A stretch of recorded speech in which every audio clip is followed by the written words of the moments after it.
Hello, hello. Today we're going to continue working on this Nintendo Switch motherboard that we worked on Saturday. I told you that this board came from a repair shop and they were not able to figure it out, and they were hoping that we can figure out the problem on this board. I told them that we will take it in since they always send stuff over. We replaced the M92 chip, we replaced the BQ chip, and those two chips were already replaced by the repair shop, but I had to do them again just, to eliminate the fact that the problem could be either one of those ICs. That did not fix the problem. We did a physical inspection on the board and we realized that we had missing components, knocked off components from back of the board. We replaced 3 components, as you can see in the previous video, the one before this one. We changed them and still, board would not turn on. Now the meter, when we plug the board to the meter, we see flickering. The meter is flickering, which is an indication that there's a problem with the board, either a short or negotiation with different parts of the board. It's not turning on. A lot of people suggested in the comments, and it's crazy what you read in the comments. It's really crazy, the stuff that you read in the comments. But one comment that made sense was the comment by Alex Stone.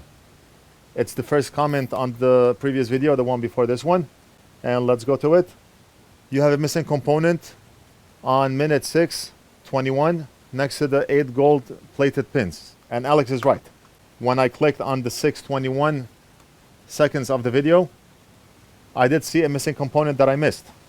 Let's take a look at it under the microscope. And what Alex was referring to is this component right here. And he's absolutely right. This component is broken off. If this was supposed to be empty by default, the pads should look something like this. But this is not an empty component. There's a component that goes here. Let's take a look at a donor board that we have here just to see what component this is. If it's a bypass capacitor, then it will do no harm. And it's okay for this component to be off the board if in fact this is a bypass capacitor. And if we look at a donor board, look at this. It's a capacitor. So this is a bypass capacitor. A bypass capacitor is not going to do any harm. It's not going to prevent the board from turning on. It's not going to prevent the negotiation from going on between different parts of the board. It's only a bypass capacitor used to filter out noise.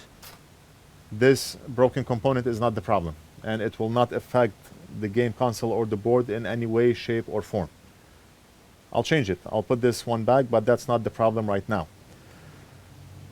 And we have other people that suggested that our M92 chip pins are touching. That's absolutely not the case. Pins are not touching.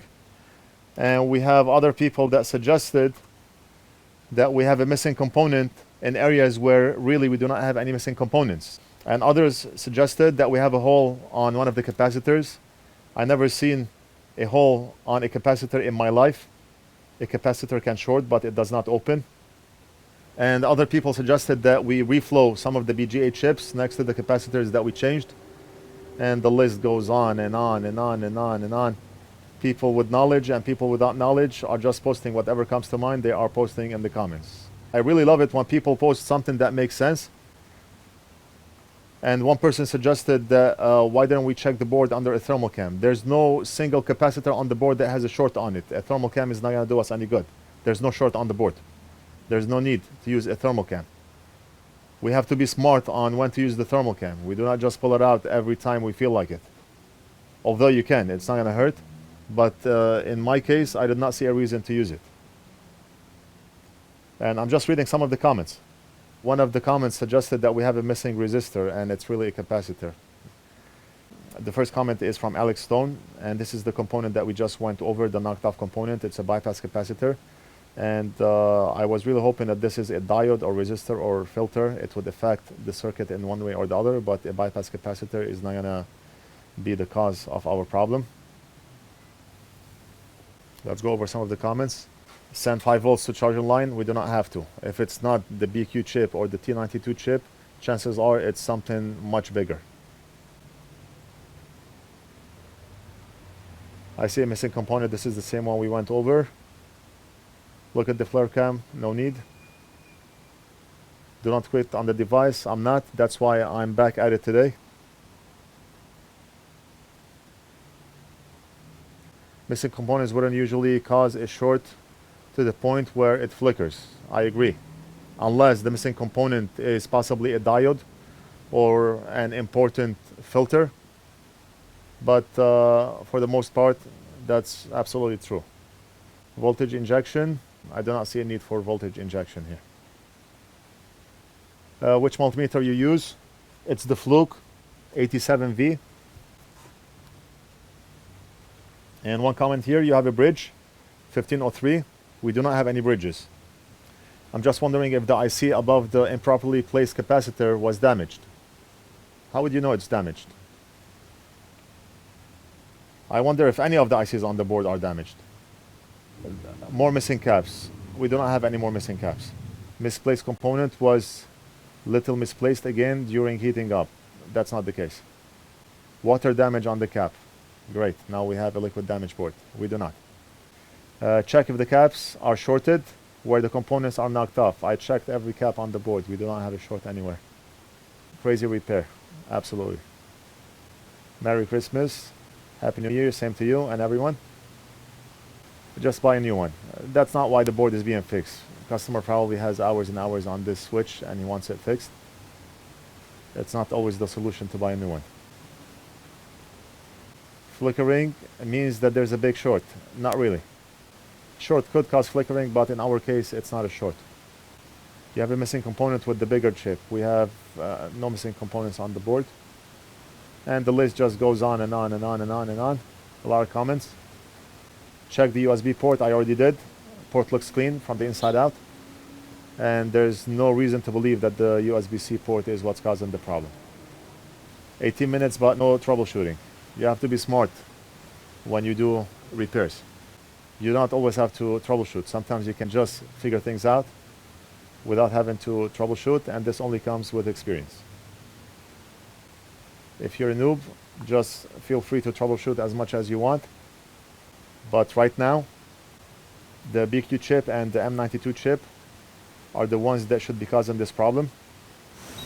I mean, right now, the first thing I want to do is I'm going to go over the M92 chip again, even though we went over it 3 times already. I went over the soldering 3 times. But M92 just seems to be the only thing on the board that could cause this flickering issue, based on my experience working on those boards. And it did happen to me in the past where we replaced the M92 chip and I had to replace the chip again because the chip was faulty. So I was thinking last night, maybe the M92 chip that we changed is faulty for whatever reason. Why don't we try to change it again? And that's what I will be doing right now. We're gonna go over this M92 chip again. Yeah, so the chip is out. Quickly look at components here. Make sure nothing is missing or no bridges.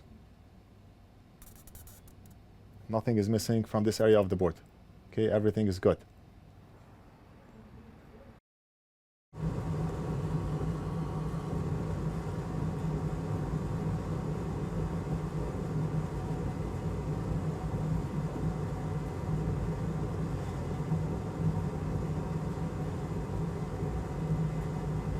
Just want to make sure that we have solder on all the pads.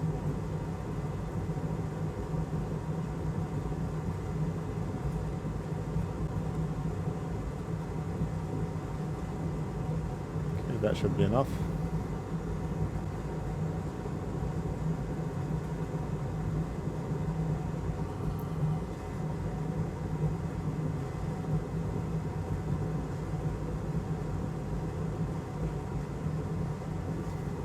And we're gonna grab a new chip again.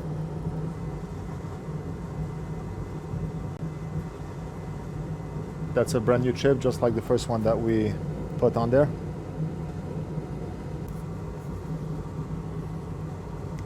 Pin number 1 should be on the top left.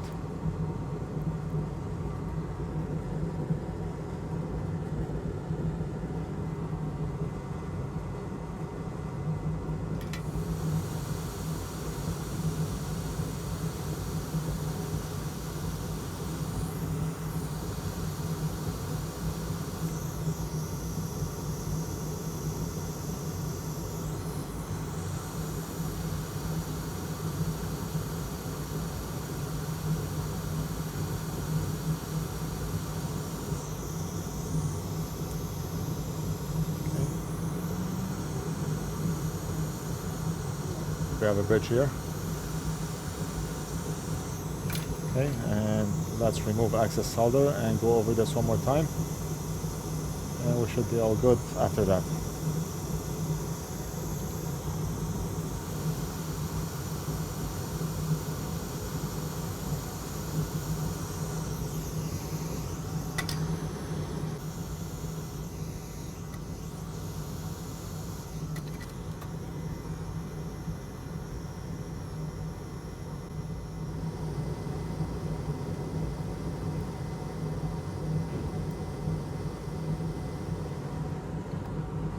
So before we clean up, let's see.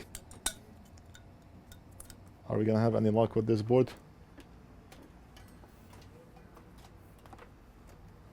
Let's see.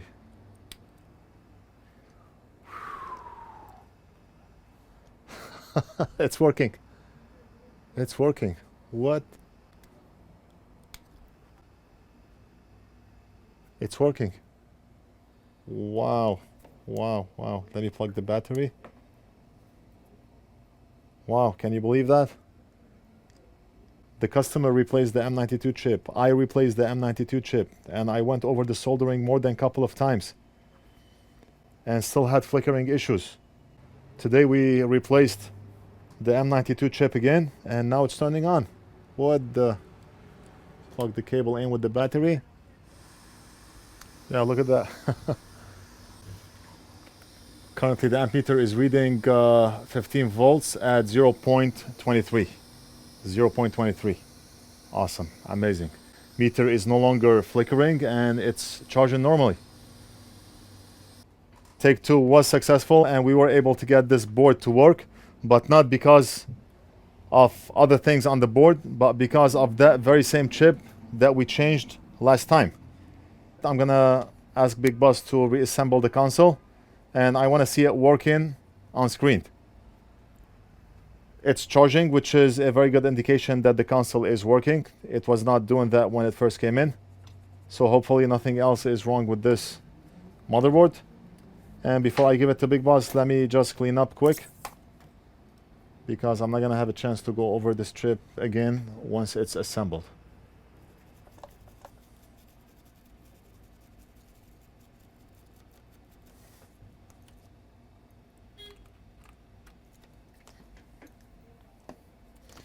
We have to do a better than factory job, so no one complains. Okay, so back like new. Okay, and now we're gonna give it to Big Boss to reassemble and test, but let me just try it one more time, because I still cannot believe that it worked.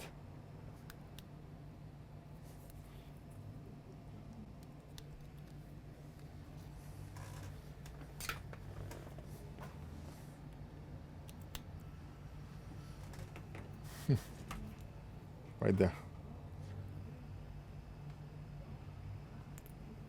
Great, great, awesome. Okay, so Big Boss reassembled the motherboard and he confirmed that the console is working. Let me turn it on. Right there. All good. And we're gonna plug it in the charger one more time. And it's currently charging at 0.83. Awesome, awesome. I'm very happy that this console worked. Everything is good. I hope you enjoyed the video. Don't forget to like and subscribe. Leave a comment if you have any questions. And we'll do something else in the next video.